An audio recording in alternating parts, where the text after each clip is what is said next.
Operation सिंदूर में देश की सेना ने जिस पराक्रम और साहस का परिचय दिया, उसको लेकर अलग अलग तरीके से लोग अपनी भावनाएं प्रकट कर रहे हैं।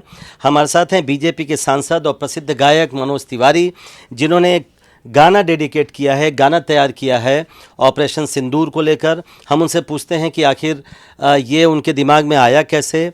सिंदूर की ललकार नाम है उस गाने का। वो गाना ऑडियो रिलीज़ हो चुका है, कुछ दिनों में उसका वीडियो भी रिलीज होगा। हमारे साथ है मनोज तिवारी। मनोज भाई, पहले ये बताइए कि ये तो बहुत दुखद घटना घटी पहले पहलगाम, लेकिन भारत ने जिस तरह से जवाब दिया, ये ऑपरेशन सिंदूर नाम इसका रखा गया था, आपने नाम दिया है गाने का सिंदूर की ललकार। कैसे ये कॉन्सेप्ट आया दिमाग में?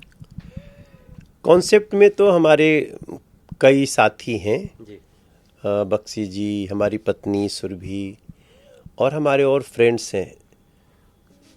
देखिए, जब भी देश में कुछ ऐसी बात होती है तो केवल सेना अकेले नहीं लड़ती, भारत के एक एक व्यक्ति का मनोबल लड़ता है साथ में। जो हमारा भाई बॉर्डर पे लड़ रहा है या कोई बहन बेटी बॉर्डर पे लड़ रही है, उसका परिवार भी लड़ रहा होता है, तो उसमें सरकार की भी बड़ी भूमिका होती है। तो सब कोई कंट्रीब्यूट करता है और ऐसे समय में मीडिया भी बहुत कंट्रीब्यूट करती है। उन जांबाजी को दिखाना, बताना, लोगों का मनोबल बढ़ना, वही मैंने एक प्रयास किया है। सिंदूर, इस समय ऑपरेशन सिंदूर के बाद ऐसा लगता है सिंदूर की बात करते ही हमें माँ काली, दुर्गा, ऐसा चंडी, ऐसा रूप आता है।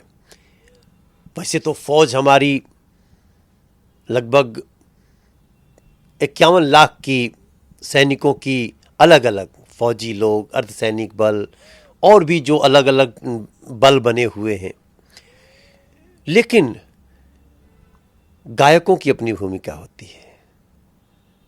इस अवसर पे पूरा देश एकजुट होकर के खड़ा रहे, तो वही मैंने एक दिया है कि भाव रखा अपना। और अभी अभी आज ही वो रिलीज हुआ है। मैं पीछे 6-7 दिन से काम कर रहा था, थोड़ा 2-3 दिन लेट भी हुआ, क्योंकि क्या होता है ना, म्यूजिक आता है तो दिमाग में रहता है कि अच्छा लगे लोगों को। मनोज, हम यही पूछने वाले थे कि 6-7 के दरमियानी रात को तो ये हुआ ही, तो ये आपके दिमाग में कब आया? क्योंकि अब तो कितना 9 या 10 दिन हुए उस ऑपरेशन को शुरू हुए। ये पूरा प्रोसेस हमने शुरू किया आज से 5 दिन पहले। अच्छा। गाना, अभी तो देखिए, सोचने में क्या होता है ना कि गाना आना भी चाहिए। हमारे देश के बहुत सारे सिंगर हैं, मगर किसके मन में क्या आएगा, इसमें क्या, पुराने गाने भी हैं।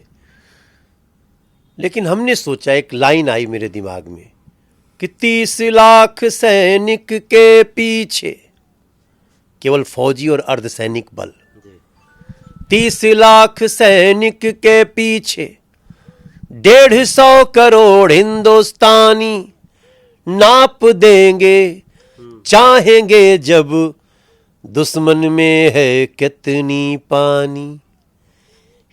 कितनी हमने भोजपुरी शब्द लिया। हाँ, इसलिए मैं अभी शब्द उसी पे आ रहा था कि हिंदी, भोजपुरी, आपकी भोजपुरी भाषा है। हमारा अलग अलग वेशभूषा, बोली भाषा, तो हिंदी बोलने में भी हमारी थोड़ी सी अपनी भाषा आ जाती है।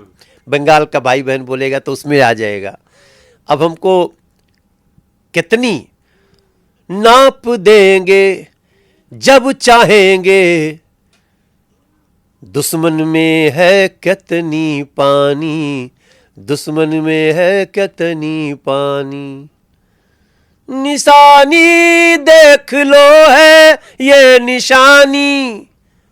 ऐसा लगता है कि तुर्की का ड्रोन आ रहा है, अपना जाके मारा, फड़ा सब राख। निशानी देख लो है ये निशानी, इंडियन फौज की है ये कहानी। घर में घुस के मारेगा वो है कहानी, ये कहानी नए भारत की। उसमें बहुत सारी चीज दी। हमने पहलगाम को भी टच किया। पहलगाम की जो, मैं क्या बताऊं प्रशांत भाई, मैं तो वही सिंगर हूं, जब कारगिल का युद्ध हुआ था तो हमने गाना गाया था कि खाली कारगिल नहीं पूरा पाकिस्तान चाहता, बच्चा बच्चा जहां पूरा हिंदुस्तान चाहता, हमरा देश के हर हिंदू मुसलमान चाहता। वो भी तब बहुत लोगों ने, हम, ये गाना नहीं है, this is not a song, this is a movement जिसको हम लोग अपनी तरफ से, जो काम कभी जयप्रकाश नारायण जी ने किया होगा, वही काम लोगों को जगाने के लिए, वही काम हर सिंगर का कर्तव्य है। देखिए, कुछ दिन पहले किसान कानून आया तो हमारे भोले भाले किसानों को लोगों ने भ्रमित किया, तो उस भ्रम के लिए भी कई लोगों ने गाना बनाया।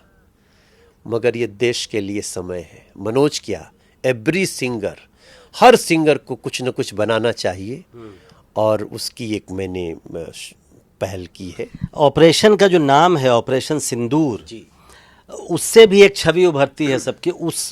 क्या उस शब्द से भी आपको गाने का ख्याल आया?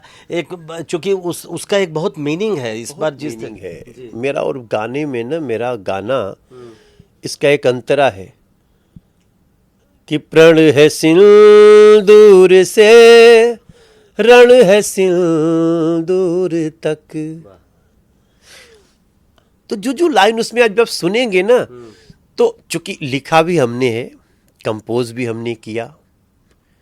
हमारे एक मित्र हैं, वो मीडिया में वही काफ़ी परिचित है, नीलकांत बख्शी। वो, उनका मैं साधुवाद करता हूँ, सही समय पे नहीं, यू शुड सिंग, और ये कई चीज़, बल्कि गाने के अंत में उनका एक लाइन भी है कि ऑपरेशन सिंदूर जारी है, नीलकंठ जी का। नीलकांत जी का। तो हम देश को ये भी बताना चाहते हैं कि हमारा जो युद्ध है वो आतंक से है, जंग आतंक से अब नहीं दूर तक, अब बहुत नजदीक है जब हम उनको खत्म करेंगे। उसके बाद भी, सीज फायर के बाद भी हम लगातार न्यूट्रलाइज कर रहे हैं। हमारी सेना को ऑपरेशन सिंदूर के लिए खुली छूट है। सैल्यूट करते हैं नरेंद्र मोदी जी को। हमने इस गाने में एक लाइन रखा है कि तुमने किया है शुरू तो सुन लो, मोदी करेगा खत्म कहानी। पाकिस्तान को चेतावनी है ये। उन सभी को चेतावनी है जो आतंक का साथ देते हैं। और मैंने कई लोग कहेंगे कि मोदी करेगा ऐसा बोला, तब मैं सांसद मनोज तिवारी नहीं, मैं एक सिंगर, इस देश का एक आवाज गा रहा हूं, जो मोदी को अपना बच्चा समझता है, मोदी को अपना भाई समझता है, मोदी को छोटे छोटे बच्चे अपने पिता समान देखते हैं। उनकी आवाज़ है, और दिया हूँ, लोग उसको सुन के पसंद करेंगे। उसमें भावना जो है वो उनके अंदर देशभक्ति जगाए, अपनी ये कोशिश। किसको डेडिकेट करेंगे? आखिरी सवाल, ये गाना आपने किसको? को मेरा सॉन्ग भारतीय सेना शुरू ही होता है कि 30 लाख सैनिक के पीछे 150 करोड़ हिंदुस्तानी देश में है, वो बाहर है, वो जो भारतवंशी, सबको मैंने समाहित किया है। हम तो 142-43 करोड़ होंगे, मगर मैंने शब्द 150 किया करोड़, क्योंकि देश के बाहर भी हमारे बहुत सारे जो NRI हो गए, दूसरे देशों के नागरिक हो गए, हम उनको भी कंक्लूड कर रहे हैं। दिल कहीं भी होगा, धड़कता तो हिंदुस्तान के लिए है। बहुत बहुत शुक्रिया। तो जैसा मनोज तिवारी ने कहा कि युद्ध सेना तो लड़ती ही है फ्रंट पे, मोर्चे पे, लेकिन उसके पीछे सारा देश लड़ता है, लोग लड़ते हैं, सरकार लड़ती है, और ये गाना उन्हीं लोगों को समर्पित है, सेना को भी समर्पित है, और बाकी सब लोग जो इसके पीछे खड़े थे उनको के लिए भी है, और उनको जगाने के लिए भी इस गाने को तैयार किया मनोज तिवारी ने। इसका ऑडियो रिलीज हो गया है, 2-3 दिनों में इसका वीडियो भी रिलीज हो जाएगा। नई दिल्ली से कैमरामैन प्रेम सिंह के साथ प्रशांत, NDTV इंडिया।